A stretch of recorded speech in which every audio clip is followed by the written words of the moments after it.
Seigneur, je veux te prier pour ce temps où nous allons ouvrir ta parole. Je veux réclamer, Seigneur, toute la grâce d'en haut, toute la grâce de Dieu. Seigneur, pour que je puisse être entre tes mains cet instrument, Seigneur, par lequel tu veux, Seigneur, nous parler, Seigneur, et nous voulons vraiment être attentifs à ce que tu as à nous communiquer. Seigneur, ta parole, elle donne la vie, elle libère, elle sauve, elle guérit. Et Seigneur, nous prions que vraiment, Seigneur, eh bien, tu aies toute liberté ce matin dans nos cœurs. Seigneur, pour agir à ta guise, nous sommes tes serviteurs, tes enfants, et nous voulons faire en tout ta volonté. Et nous savons que seule ta volonté est bonne, parfaite et agréable. À Dieu soit la gloire et l'honneur, dans le nom précieux de Jésus. Amen. Gloire à Dieu. Que Dieu soit béni. Vous allez bien? Super. Vous connaissez le bonhomme ou la bonne femme qui est à votre droite ou à votre gauche, si c'est votre conjoint, j'espère. Hein? Ok. Sinon, vous pouvez prendre 2 minutes pour demander son prénom, savoir s'il a passé une bonne semaine. Oui, parce que quand vous arrivez dans la salle de culte, on vous dit « taisez-vous, on loue le Seigneur », donc on prend ce temps voilà, pour faire l'accueil. Voilà, c'est bon, on arrête maintenant. Écoutez, venez là. Allez, on va lire d'abord 2 versets qui vont introduire le partage, puis je vais donner 2 histoires comme j'aime à le faire. Mais d'abord, ce verset dans Ésaïe 53, on connaît ce passage si précieux qui nous parle de ce que Jésus a accompli pour nous à Golgotha. Et au verset 5, nous avons cette déclaration formelle que le Saint-Esprit adresse et qui est pour nous source de bénédiction et d'encouragement. Le texte biblique nous dit, permettez-moi de mettre Jésus à la place de « il », la 3e personne du singulier, puisqu'il s'agit de lui. Mais Jésus était blessé pour nos péchés, plus que ça, brisé pour nos iniquités. Le châtiment qui nous donne la paix est tombé sur lui. Et le Saint-Esprit de préciser, et c'est par ces meurtrissures que nous sommes guéris. Amen. Un peu plus loin, Deutéronome 30.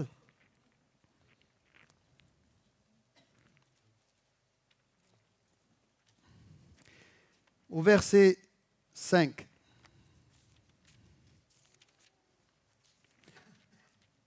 Dieu parle à Israël, mais par-delà Israël, il s'adresse aussi à nous, et ces choses qui étaient vraies pour Israël le sont également pour nous. Et voici ce que nous lisons au verset 19. J'en prends aujourd'hui à témoin contre vous le ciel, c'est-à-dire pas les nuages, mais les puissances qui sont dans le ciel et la terre. J'en prends à témoin ces choses-là, donc le ciel et la terre, aujourd'hui, j'ai mis devant toi, et on peut le dire pour nous aujourd'hui, nous sommes le 9 novembre, j'ai mis ce matin, 10h47 et 21 secondes, ce matin, 9 novembre, j'ai mis devant toi la vie et la mort, la bénédiction et la malédiction, et de peur qu'on soit un peu insensé, Dieu nous dit, fais le bon choix, choisis quoi?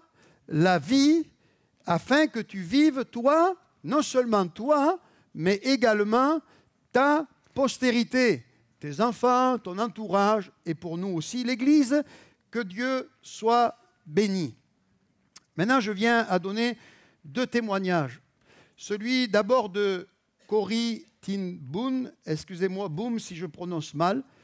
Pendant la Seconde Guerre mondiale, sa famille, son père et sa sœur et elle-même ont été arrêtés parce qu'ils hébergeaient et cachaient des Juifs chez eux et ils furent déportés au camp de Ravensbrück. Son père y trouva la mort à un moment donné et sa sœur Betsy fut battue à mort par un gardien. Des années plus tard, après la guerre, Corrie prêchait en Allemagne sur le pardon.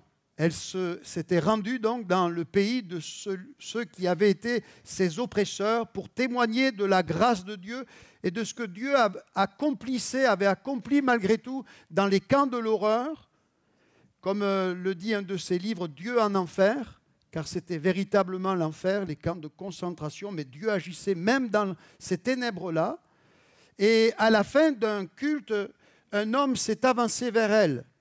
Très rapidement, elle l'a reconnu parce qu'il avait une balafre sur le visage. C'était l'un des gardiens du camp, celui qui avait tant fait souffrir sa propre sœur.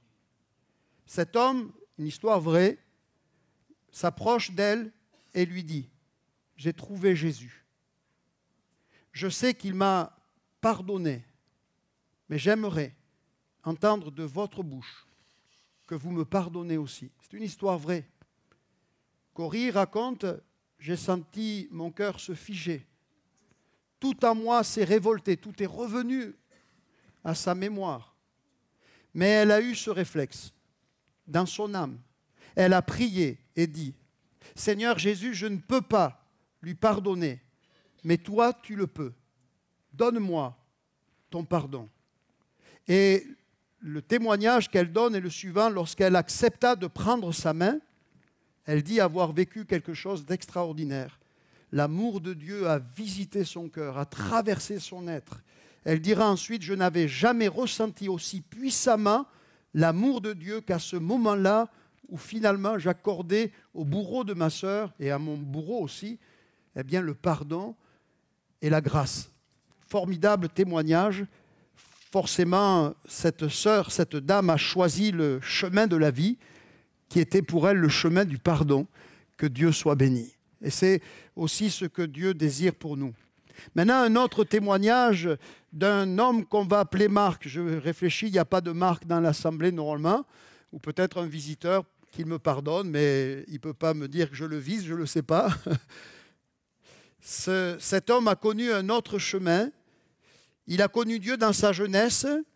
Il priait et allait à l'église, mais il venait d'une famille dure, marquée par le rejet, par la violence. Et au fond de lui, tout au fond de lui, il avait gardé cette colère, cette rancune. Et avec le temps, la rancune est devenue amertume. Puis l'amertume est devenue haine. Il s'est marié, mais son couple a échoué. Ses enfants se sont éloignés. Et même sa santé s'est considérablement détériorée. Vous connaissez les maladies dites de psychosomatiques, les maladies de l'âme qui ont des répercussions sur le corps. Et un jour, emporté par la colère, il a commis un acte grave qui le conduira derrière les barreaux. Dans sa cellule, il se disait, je croyais punir les autres, mais c'est moi que j'ai finalement réussi à détruire. Voilà le chemin de la mort, le chemin de la rancune. Le choix ici était difficile, impossible pour Corrie de choisir le chemin de la vie. Mais voici, ces chemins sont devant nous. Le chemin de la vie ou le chemin de la mort.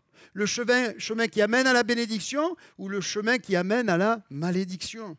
Deux histoires, deux chemins. L'un a choisi le pardon et a trouvé la paix, a expérimenté l'amour de Dieu comme jamais. L'autre a choisi la rancune et au final a tout perdu. Et aujourd'hui, le Seigneur me dit, te dit, nous dit, encore une fois, choisis la vie afin que tu vives, toi et ta postérité, que Dieu soit béni. Et je prie que nos blessures, et c'est le message et le thème, deviennent des bénédictions. Vous entendez? Nos blessures deviennent des bénédictions. Nos croix, des lieux et des endroits de guérison. Alléluia, nos douleurs, des témoignages de grâce. Comment ne pas être touché par le témoignage de Corrie? Elle est morte aujourd'hui, mais son histoire est véridique et son expérience est authentique. Elle est une source d'enseignement et de leçons pour nous aujourd'hui qui vivons des choses bien moins graves, bien moins dures à pardonner que celles qu'elle a pu traverser et connaître. En tout cas, elle est un témoignage à ajouter à la liste des témoins d'Hébreux 11, où il nous est dit, eh bien, tout ce qu'ils ont accompli par la foi, assurément, c'est la foi en Jésus-Christ et l'amour de Dieu et pour Dieu qui l'a conduite sur ce chemin du pardon, alléluia, et de la grâce. Que Dieu soit béni. Le texte, le premier verset que nous avons lu, et c'est une pensée que j'avais apportée il y a quelques mois en arrière. J'avais dit un jour ça deviendra un message. Et dimanche après le culte, j'ai dit, ou dans la semaine, je ne sais plus, peut-être lundi, à Nathanaël, ce qui est rare, mais je crois que j'ai mon message pour dimanche prochain, pour aujourd'hui. Donc le Seigneur m'avait comme donné le menu. Alors on va déguster, prendre plaisir à se nourrir de la parole de Dieu qui est le pain du ciel. Amen. On relit Ésaïe 53, verset 5, s'il vous plaît. C'est tellement fort et j'étais saisi dans mon cœur en vous le lisant tout à l'heure en introduction. Mais il était blessé pour nos péchés, brisé pour nos iniquités, et cependant, le châtiment qui nous donne la paix est tombé sur lui, et c'est par ses meurtrissures que nous sommes guéris, que Dieu soit béni. Normalement, humainement parlant, quand un homme est blessé, il réagit souvent avec colère. La première réaction. Quand un homme est blessé, les premiers sentiments qui émergent, reconnaissons-le, nous avons en nous encore cette nature pécheresse. La première réaction du vieil homme qu'on dit crucifié, mais enfin quand même, de temps en temps, il fait apparition. Et dans certains cas très critiques, il apparaît plus que jamais et nous susurre à l'oreille, tu as raison de péter un câble, tu as raison de monter dans les tours, tu as raison de casser la vaisselle, tu as raison d'invectiver, tu as raison de te défendre, tu as raison de frapper, tu as raison de lui faire fermer son caquet, tu as raison d'appeler Pierre, Paul et Jacques pour lui régler son compte, car cette fois-ci, il a dépassé la limite. Il a dépassé les bornes.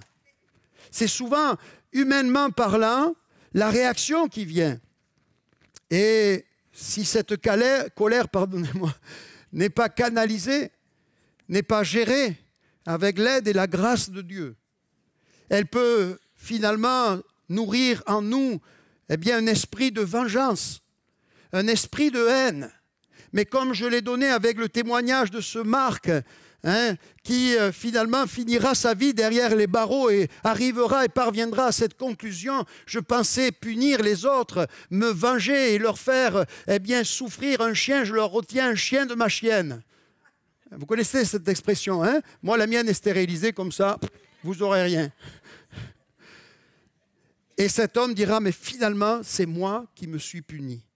Est-ce que quelqu'un ce matin, répondez intérieurement, veut arrêter de se punir? Oui ou non? Veut arrêter de se flageller, veut sortir de cette ornière dans laquelle il est tombé, dans laquelle le diable l'a précipité et dans laquelle il a accepté de baigner un temps parce qu'il a nourri la chair. Il y a cette dualité, dit l'apôtre Paul, et c'est pour ça que bien que le vieil homme soit crucifié, quand même il ajoute, il y a en nous les désirs de la chair et il y a les désirs de l'esprit. Il y a la nourriture, l'appétit, l'appétence de la chair, et il y a les désirs, la nourriture et l'appétence de l'esprit. Et si vous lisez les listes, elles sont complètement opposées. Et oui, c'est vrai que dans la liste des désirs de la chair, nous voyons l'impureté, l'immoralité. Mais si vous regardez bien, c'est peu de choses par rapport à d'autres choses qui sont nommées et mentionnées dans ce passage. Ne dis pas que l'impureté et l'impudicité soient des choses banales, non. Mais je m'adresse à un parterre de croyants, d'hommes et de femmes qui ont fait l'expérience du salut. Et je pense et j'espère qu'il y a des choses qu'on a dépassées. Mais l'apôtre Paul dit, on va le lire s'il vous plaît, parce que j'ai peur de faire appel à ma mémoire. Ok? Donc, donnez-moi le temps de trouver. Vous pouvez à nouveau parler à votre voisin ou alors prier pour moi pour que Dieu me donne le passage. C'est dans Galates, logiquement. C'est au chapitre 5, logiquement aussi. Et je prends un bon bol d'air pour m'assurer de la chose. Voilà. Galates 5, c'est pour la liberté, verset 1, que Christ nous a affranchis. Demeurez donc fermes. Et verset, c'est un frère. Voyez l'exemple? Merci Nathanaël. Dieu te le rende au centuple, dans le ciel et sur la terre. Voilà. Mais moi, je vais lire au verset 15. « Mais si vous vous mordez et vous dévorez les uns les autres, prenez garde que vous ne soyez détruits les uns par les autres. Je dis donc, marchez selon l'esprit, vous n'accomplirez pas les désirs de la chair, car la chair a des désirs contraires à ceux de l'esprit, et l'esprit en a de contraires à ceux de la chair. Ils sont opposés entre eux. Il ne peut pas y avoir de communion entre ces deux choses, afin que vous ne fassiez pas ce que vous voudriez. » Un homme adulte, je disais récemment, là, discussion familiale, un homme responsable, il n'est pas libre. Vous entendez? Un homme responsable n'est pas libre, il ne peut pas faire ce qu'il veut. Oui ou non? Quand tu es marié, tu ne fais pas ce que tu veux, sinon, tu vas voir, tu vas faire un temps ce que tu veux, mais ça va vite te rattraper cette affaire. C'est comme ça. C'est toi qui as choisi de lui mettre à madame la bague au doigt, alors bénis-la. Amen? Et pareil, mesdames, hein? Vous n'avez pas mis la corde autour du cou, hein, mais voilà, vous avez choisi de perdre une forme de liberté. Et lorsqu'on devient, excusez-moi cette parenthèse, mais qui est important, lorsqu'on devient parent, on devient responsable. On n'est plus libre. On ne peut plus faire ce qu'on veut. On doit, eh bien, s'occuper des siens et puis chercher à être un modèle. Bon, ce n'est pas le but de mon propos, donc restons sur le sujet. Revenons à nos moutons. Qu'est-ce qui nous dit le texte? Donc, si vous êtes conduits par l'Esprit de Dieu, vous n'êtes pas sous la loi. Et voilà la fameuse liste des œuvres de la chair. Or, les œuvres de la chair sont évidentes. Ce sont la débauche, l'impureté, le dérèglement, donc des choses qui touchent à l'immoralité sexuelle, mais aussi l'idolâtrie, la magie. Ça touche le domaine spirituel.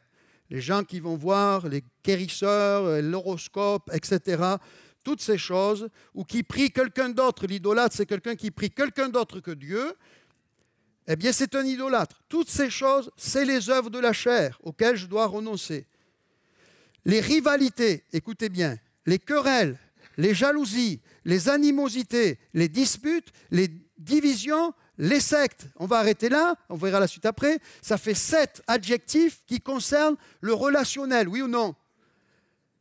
On ne va pas s'y étendre parce que j'ai beaucoup de choses à voir avec vous ce matin. Et après, il y a l'envie, l'ivrognerie, les excès de table. Maintenant, ça, je peux le lire. J'avais rayé dans mon ancienne Bible. Et les choses semblables, écoutez ce que dit le Saint-Esprit. Je vous dis d'avance, comme je l'ai déjà dit, que ceux qui commettent de telles choses, pas que l'impureté et l'immoralité, pas que l'idolâtrie et la magie, mais les autres 6 points que nous avons lus, écoutez, le texte dit, n'hériteront pas le royaume de Dieu. On va lire quand même le fruit de l'esprit, c'est positif, mais le fruit de l'esprit, c'est l'amour, la joie. Je suis heureux. Alléluia. On va pas tout le chanter peut-être, mais c'est bien, vous connaissez vos classiques. La paix. Comment va ta paix? Pas l'épée, la paix. Alléluia. La patience, la bonté, la bienveillance, la foi, la douceur, la maîtrise de soi. La loi n'est pas contre ces choses. Tous ces adjectifs, pratiquement, à part celui de la foi, peut-être, eh bien, sont des vertus qui touchent au caractère du croyant, qui doit l'animer, l'amour, la joie, la paix. Donc, on va faire un fil, tout ce qui ne passe pas le banc d'essai de l'amour, on le rejette, etc. Tout ce qui ne nourrit pas la joie, on va l'abandonner. Arrête de regarder trop ces news. Arrête. Ma fille me dit, mais tu leur dis de ne pas regarder, mais toi tu regardes. Juste, je dis pas trop, juste un peu. Parce qu'il faut savoir quand même, mais pas matin, midi et soir. Ok?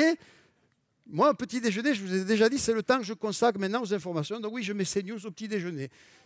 Mais c'est très court. Et ça suffit. Parce que sinon, mon Dieu, ton voisin, tu le vois comme un terroriste. Enfin bon, bref.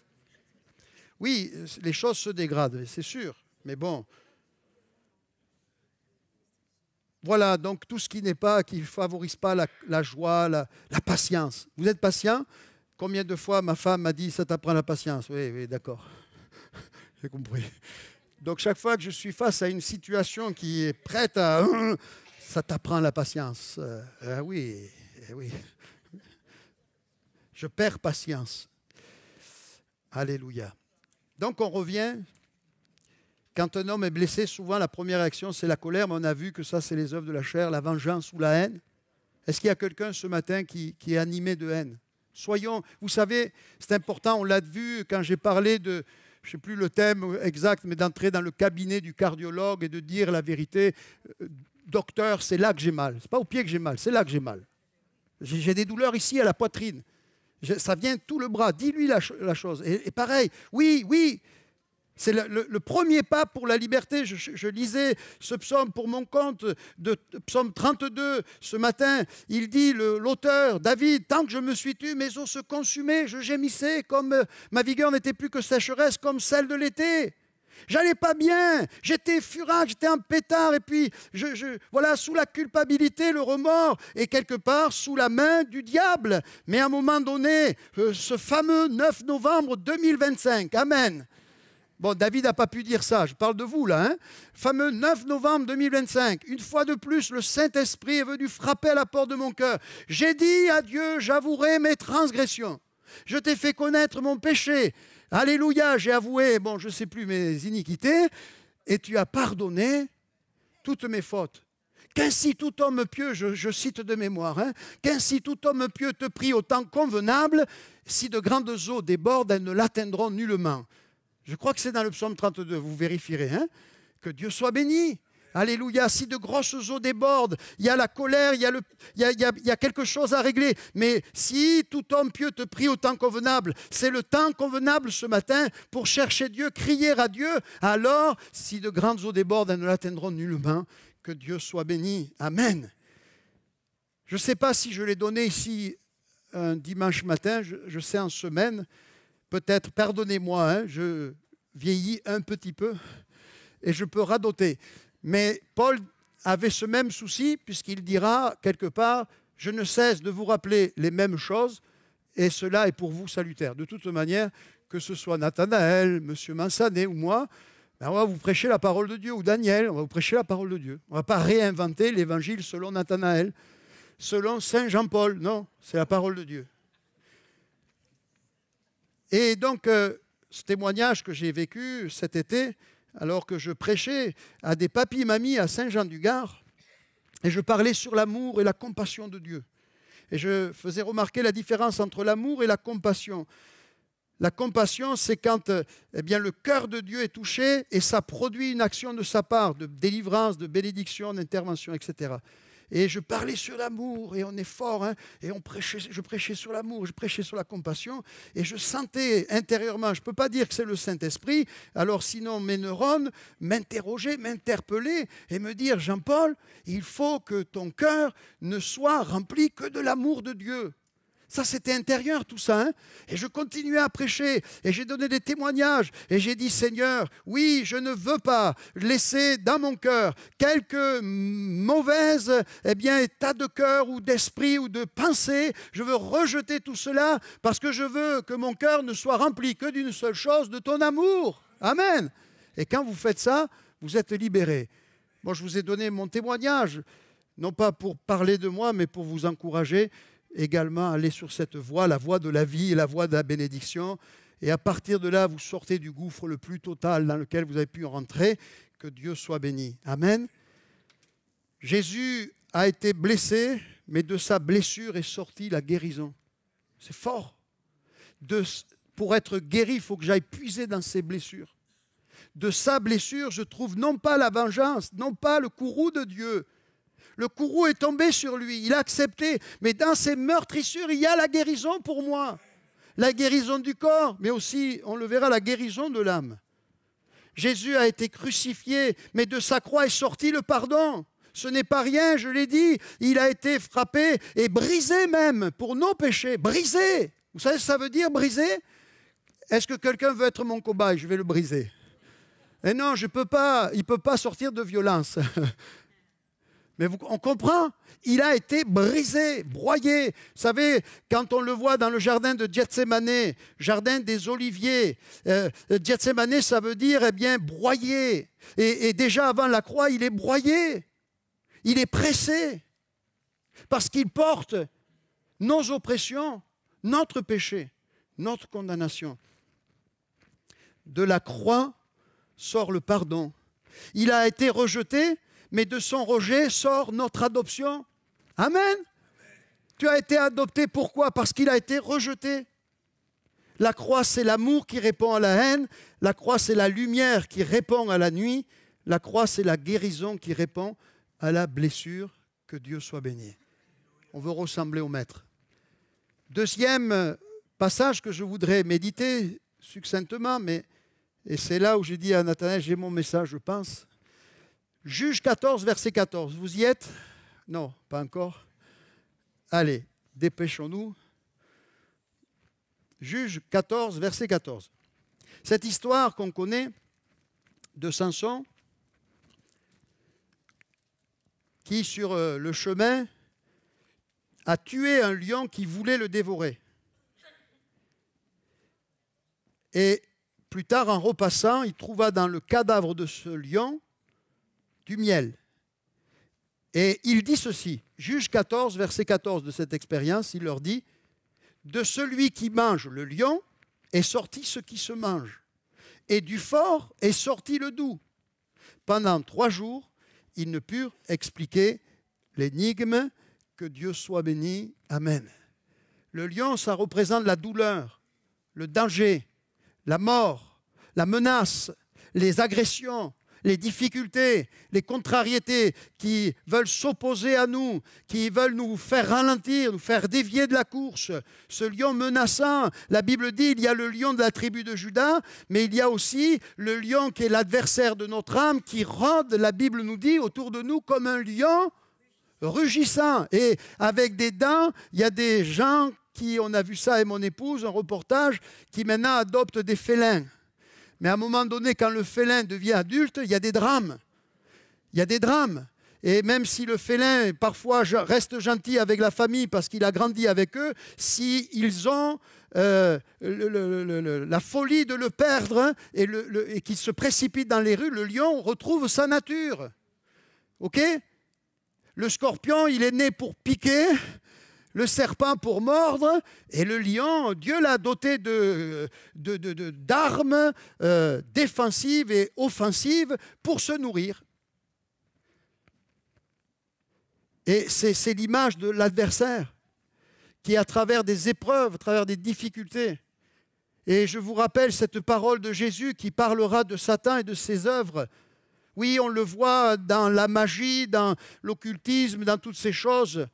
Mais nous, on a compris, on ne se livre pas à cela, ni de près ni de loin.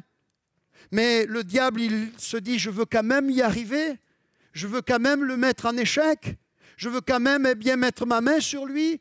Alors il vient pour égorger, il vient pour détruire, il vient pour tuer, etc., etc.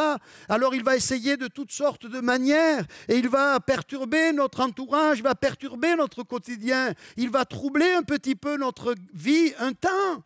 Mais la Bible me dit ceci, soumettez-vous à Dieu en respectant sa parole, en faisant ce qu'il vous dit de faire.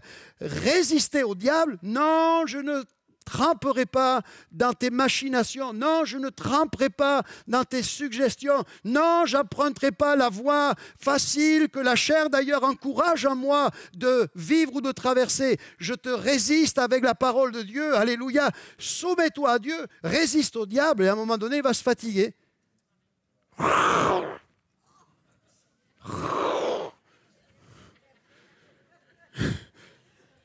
Vous avez peur? Même pas.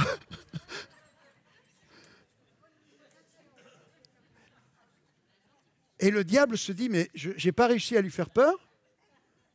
Parce que le diable, il ne nous attaque pas directement. Hein. Celui qui est à Christ, il a vaincu le diable. Je vis avec Jésus. Amen. Mais le diable, il rôde. Et si ce matin, tu choisis de résister au diable et de dire, je vais abandonner. Je crois vraiment qu'il y a des personnes qui ont besoin d'abandonner.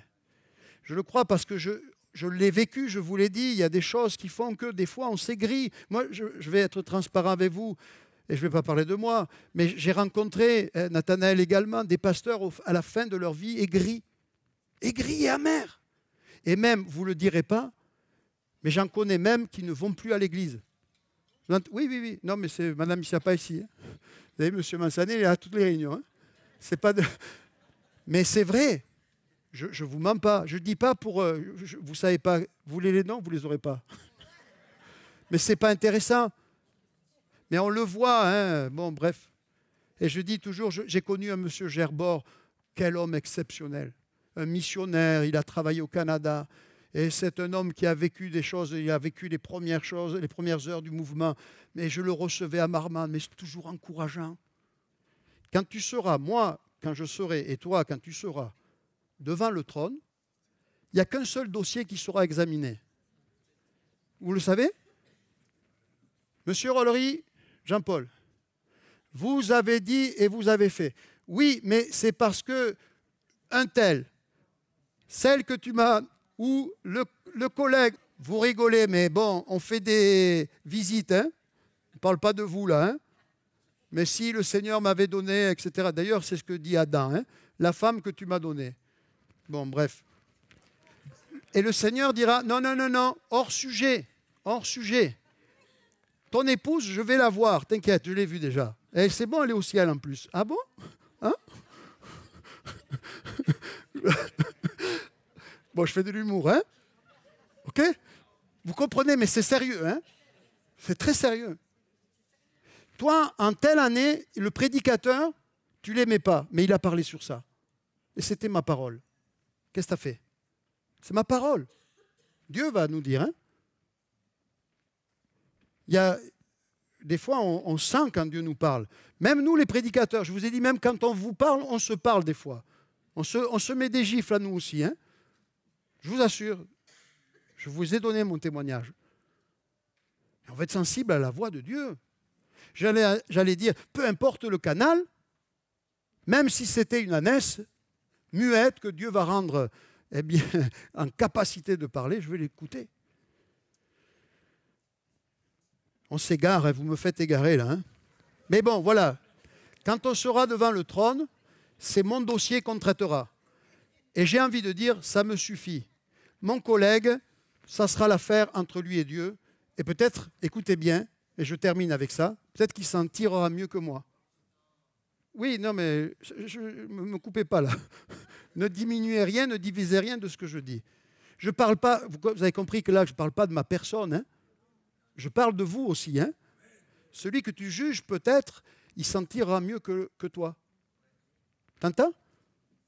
Parce que peut-être il aura accepté un travail de Dieu que toi, tu vas ignorer à un moment donné, parce que la relation avec Dieu, elle est personnelle. Ma relation avec Dieu, elle est unique. Parce que mon histoire, il n'y a que moi qui l'ai traversée. Donc le lion représente la douleur, le danger, la menace, les difficultés qu'on peut vivre. Mais Dieu a fait jaillir de ce lieu de la mort la nourriture et la douceur. C'est une image, bien sûr, prophétique de la croix. Et c'est aussi une image de nos souffrances. De la souffrance des croyants peut sortir la douceur du salut.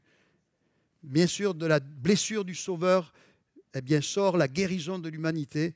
Et de ceux qui devaient détruire, jaillit la vie. Amen. Et je parle maintenant de Joseph, mais le temps est compté. Joseph, qui est un exemple cette fois-ci biblique. Lisez avec moi Psaume 105, versets 18 à 19. Le psalmiste animé du Saint-Esprit va parler de ce que Joseph a traversé et va résumer la vie de Joseph, ce qu'il a traversé, la trahison de ses frères, le rejet, la prison et toutes ces choses difficiles qu'il a connues. Et là, c'est l'angle du Saint-Esprit sur ce qu'a traversé Joseph. Et le texte biblique nous dit, on serra ses pieds dans les liens, on le mit au fer, ça évoque la prison qu'il a connue, jusqu'au temps où arriva ce qu'il avait annoncé et où la parole de l'Éternel l'éprouva. Amen. Permettez-moi, je me le permets, de lire différentes traductions. Traduction du Monde Nouveau. On tortura ses pieds par des entraves. Son âme entra dans les fers. Il est question ici de son âme. Entra dans les fers. La déclaration de l'Éternel, c'est ce qui l'affina jusqu'au moment où la parole de Dieu s'accomplit. Pour qu'on comprenne bien, je vais lire toutes les traductions que j'ai notées. tant pis si je ne les donne pas, les noms des traducteurs, hein. On lui serra les pieds dans les ceps, son âme entra dans les fers, jusqu'au temps où arriva ce qu'il avait dit, la parole de l'Éternel l'éprouva. Une autre traduction, ils meurtrirent ses pieds avec des câbles, son être au carcan du fer, jusqu'au temps où sa parole vint et où le dire de l'Éternel Adonai le purifia. Une autre traduction, on l'humilia en enchaînant ses pieds, le fer transperça son âme, jusqu'à ce que sa parole fût accomplie, la parole du Seigneur l'enflamma. Une autre traduction, on lui serra les pieds dans des ceps et sa vie fut mise dans les fers, jusqu'au temps où ce qu'il avait dit arriva, où la parole de l'Éternel le fit reconnaître. Une autre traduction, ils resserrèrent ses pieds dans les liens, le fer comprima sa vie, jusqu'au temps que s'accomplit sa sentence, que la parole de l'Éternel l'éprouva, que Dieu soit béni. Il y avait d'autres traductions, mais peut-être une dernière. Cela a duré un certain temps. Un jour, ce que Joseph avait annoncé est arrivé. Ainsi, le Seigneur a montré qu'il était innocent. Ça, c'est la deuxième partie du verset, traduite différemment, parole de vie. Ce que ce texte nous montre, c'est que Joseph, qui a connu comme ultime épreuve l'emprisonnement, mais la cause de tout cela, l'événement qui a conduit à ce moment terrible, c'est quoi? C'est l'injustice familiale qu'il a traversée et connue des années plus tôt, je crois 10 ans plus tôt. Il a été frappé et on l'a vendu, ses propres frères, et on l'a fait passer pour mort. Vous connaissez l'histoire? Et voilà qu'au final de tout cela, à un moment donné, la déchéance la plus totale, il se retrouve en prison. Vous pouvez imaginer, ça a duré au moins 2 ans, mais certainement plus encore. Vous imaginez toutes les réflexions qu'il a dû avoir, toutes les luttes intérieures qu'il a dû traverser. Vous imaginez ou pas? Ne croyez pas un seul instant et n'interprétez pas la Bible en disant « mais ceux-là, c'était des surhommes, c'est pour ça qu'ils ont pu réussir ». Non, non, non, non, non. La Bible nous dit tout ce qu'il a traversé, elle ne nous dit pas, avec ce verset, elle nous dit « mais le fer est entré dans son âme ». Ça veut dire qu'il a mangé du fer. Hein? Ça a été violent, ça a été douloureux. Comme Corrie Tiboun, pardonner au bourreau de sa sœur. Ça a été violent, inhumain, impensable, impossible, abject. Il a traversé. Et ça a été permis par Dieu jusqu'à un certain temps, parce que Dieu se plaît à affiner nos cœurs et nos vies, parce qu'au final, il veut nous rendre parfaits. Et parfois, je ne dis pas il envoie les épreuves, mais il les permet pour notre instruction. Nous avons tous été à l'école, certains sont sortis plus tôt que d'autres. On a les noms, hein? Et une leçon, ça se termine toujours par un examen, un contrôle. Alors maintenant, on rabaisse tellement le niveau, on contrôle continue comme ça. Il n'y a plus le stress, de la pression, du... Oui, mais bon... Il y a l'examen qui vient sanctionner. Bravo, tu as bien bossé. Ou alors un 0 pointé, ça vous est arrivé, ne le dites pas. Hein? 0 pointé. Je me rappelle cette anecdote d'un pasteur qui, son fils a échoué au bac en ayant 9,5. C'est pas mal. Et le père de l'encourager lui dit « mais tu as échoué, mais brillamment ». C'est pas l'humiliation extrême quand même. C'est pas mal, quoi. 0,5 de la... Bon, et des fois, on fait des 9,5. On veut aller au 10, amen. Et Joseph a traversé cela, et ça a duré un certain temps, jusqu'à ce que la parole qu'il avait annoncée des années plus tôt, vous vous prosternerez, mais c'était l'image de ce qu'il allait devenir. Hein. Ce n'est pas qu'il allait les traiter comme des serviteurs, mais Dieu était en train de lui dire, tu vas occuper un rôle majeur et il va être au bénéfice, ce rôle, de tes frères et de toute ta famille. Tu vas être une source de bénédiction. Mais il est passé par tous ces moments et à un moment donné, eh bien, il a compris et son caractère a été complètement épuré. On le voit avec la naissance de ses 2 fils. Je cite rapidement le nom du premier fils. Il y a les versets, si tu veux les mettre Alexia, c'est Genèse 41, il donna le nom de Manassé, car dit-il, Dieu m'a fait oublier toutes mes peines et toute la maison de mon père. Et le second fils, il le nomme Éphraïm, car dit-il, Dieu m'a rendu fécond dans le pays de mon affliction. Amen. Et ces deux noms vont devenir deux tribus, comme pour garder le souvenir et la mémoire. Avant la famine, Joseph donne naissance à deux fils et il donne des noms qui signifient ce qu'il a expérimenté, ce qu'il a vécu, l'expérience qu'il a faite avec le Seigneur. Le premier, Dieu m'a fait oublier mes peines. Amen.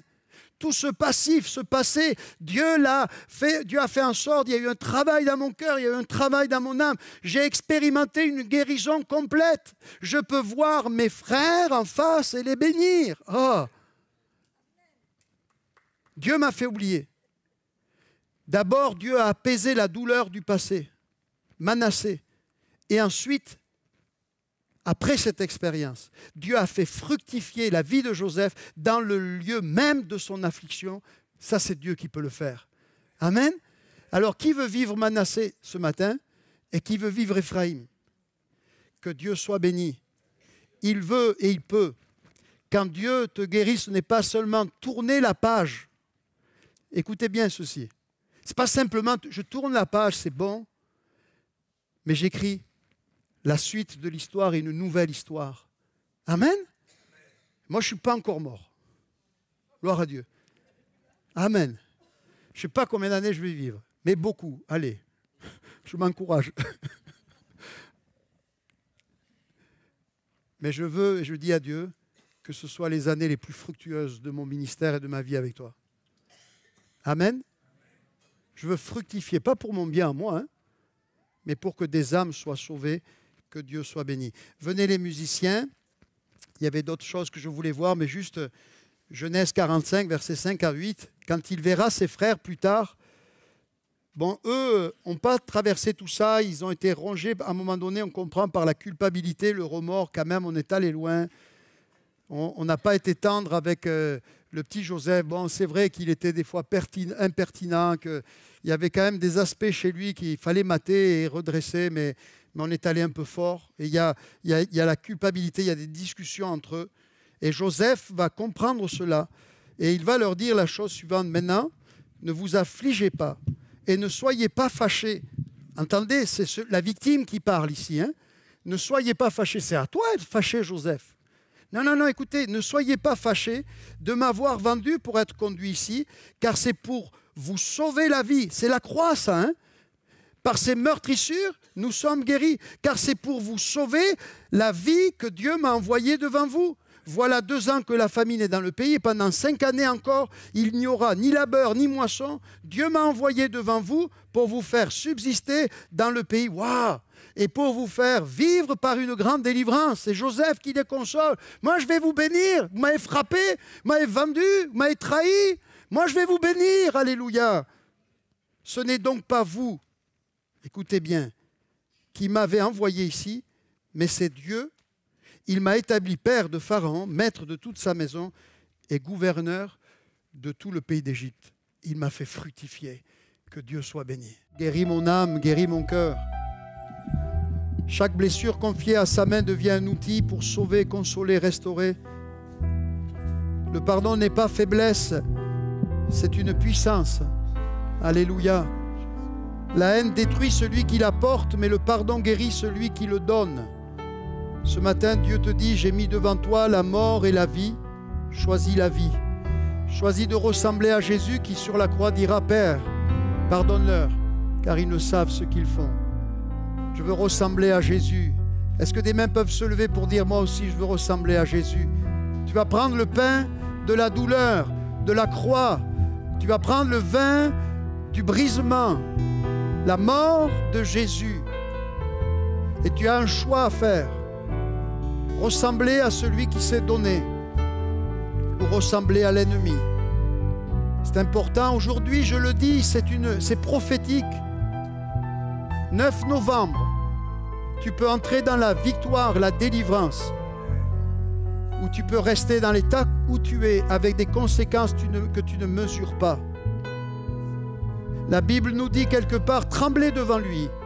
Il y a des saints et bons tremblements devant Dieu. c'est pour nous éviter le pire. Alors je veux prendre le pain et le vin et dire, Seigneur, donne-moi de te ressembler. Amen. Plonge-moi.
Plonge-moi, plonge-moi